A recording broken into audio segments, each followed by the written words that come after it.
Unir los hilos de las tres partes de esta obra fue relativamente fácil de unir asimismo los hilos del desarrollo de Marx. Porque allí somos testigos de una sola vez de cómo Marx transformó la revolución hegeliana de la filosofía en una filosofía de la revolución y cuán sensiblemente afinó Marx sus propios oídos a las voces de fuera, de tal modo que lo que él llamó su filosofía, un nuevo humanismo, estuviera desarrollándose continuamente.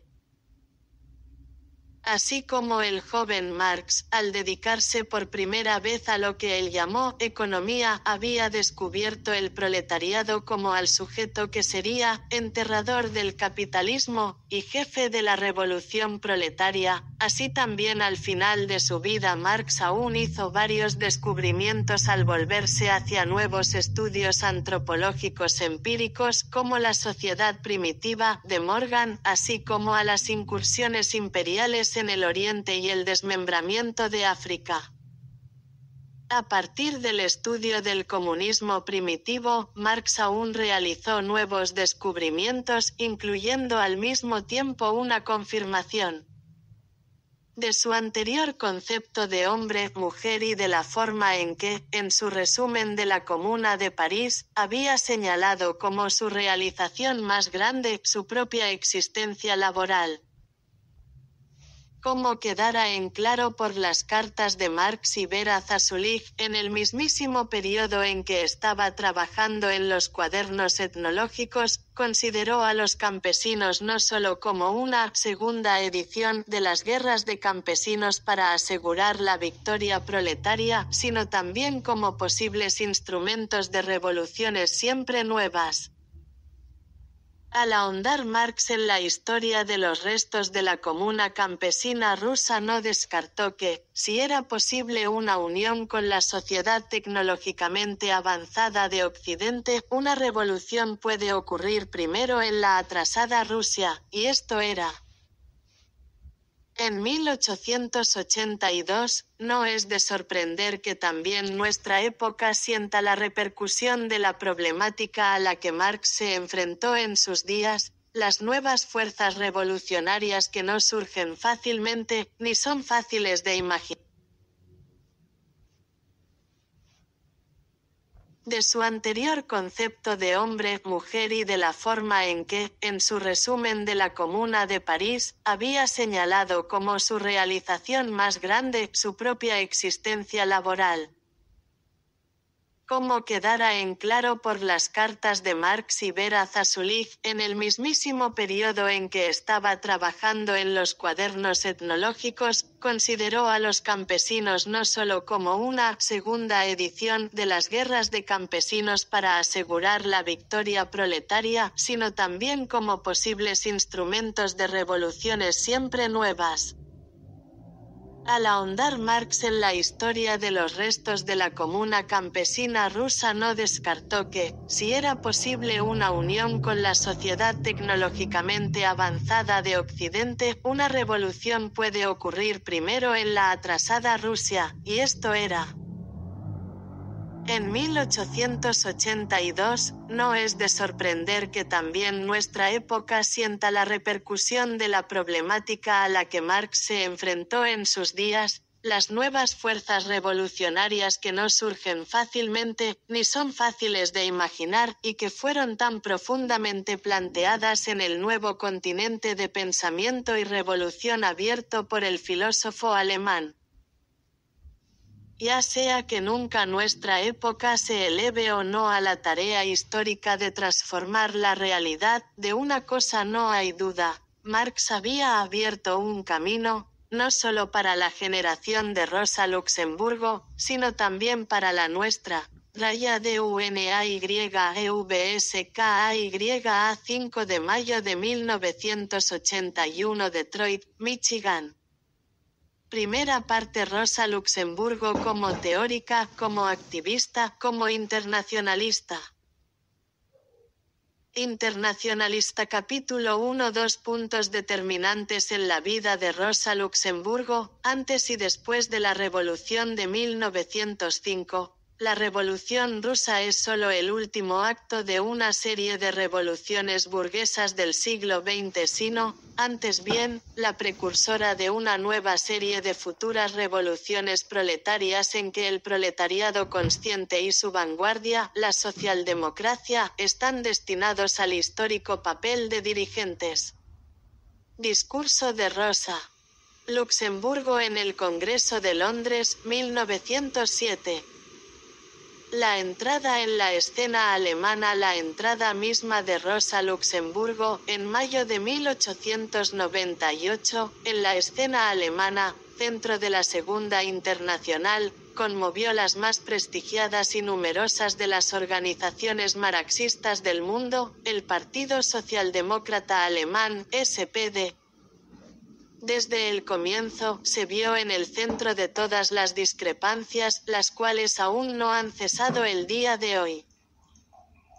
No bien había llegado a Alemania, Rosa recogió el más grande desafío jamás hecho a la teoría de Marx, nada menos que por Eduard Bernstein, ejecutor literario del marxismo, designado así por el más cercano colaborador de Marx, Friedrich Engels. Esta primera revisión del marxismo, intitulada el Socialismo evolutivo, encontró respuesta de muchos dirigentes ortodoxos, pero fue Reforma social o revolución, 1899, de Rosa Luxemburgo la que llegó a constituir la respuesta clásica al revisionismo. El hecho de que un joven de 27 años, un año después de su llegada, pudiese elevarse a tales alturas nos revela mucho más que el hecho dramático de su llegada. Muestra el tipo de teórica, el tipo de personalidad, el tipo de activista que era Rosa Luxemburgo. Cierto es que, con Leo Jogiches, ya había encabezado Rosa el pequeño partido clandestino de Polonia. A los 22 años, fue nombrada directora de su periódico, La Causa de los Trabajadores, pero, a ojos alemanes, ello no había significado mucho en comparación con los logros del numeroso partido alemán. Con su indiscutida reputación internacional, y sin duda, la rápida aceptación de Rosa como teórica no se debió al hecho de que ya hubiese mostrado agudeza de economista marxista en su tesis doctoral sobre la economía de Polonia. Aunque su escrito El desarrollo industrial de Polonia fuese considerado como colaboración importante, para ser de una polaca, el Partido Socialdemócrata de Alemania contaba con muchos teóricos de la economía que disfrutaban de una reputación incomparablemente superior. Además, el hecho de que Rosa relacionara este estudio de la economía con su intensa oposición, como internacionalista, a la autodeterminación para Polonia, especialmente porque significaba invertir la actitud de Marx hacia Polonia, difícilmente le había valido los grandes elogios que se ganó en un solo año. Por lo contrario, hecho que la jerarquía del partido alemán la aislara de toda jefatura, como en realidad fue evidente por el hecho de que al principio trataron de limitar su labor a lo que por entonces se llamaba la cuestión de la mujer. Aun cuando esto no significaba que Rosa Luxemburgo olvidara la cuestión de la mujer, aunque trató de prestarse así como lo hacen hoy las liberacionistas femeninas, y como lo hicieron sus colegas varones de mayor edad, ella se negó categóricamente a dejarse clasificar. No solo eso. En realidad, Rosa Luxemburgo sintió que había en ella una tierra de posibilidades infinitas. Escribió a Jogiches el 4 de mayo de 1899, siento, en una palabra la necesidad, como diría Heine, de decir algo grande, es la forma de escribir lo que me disgusta.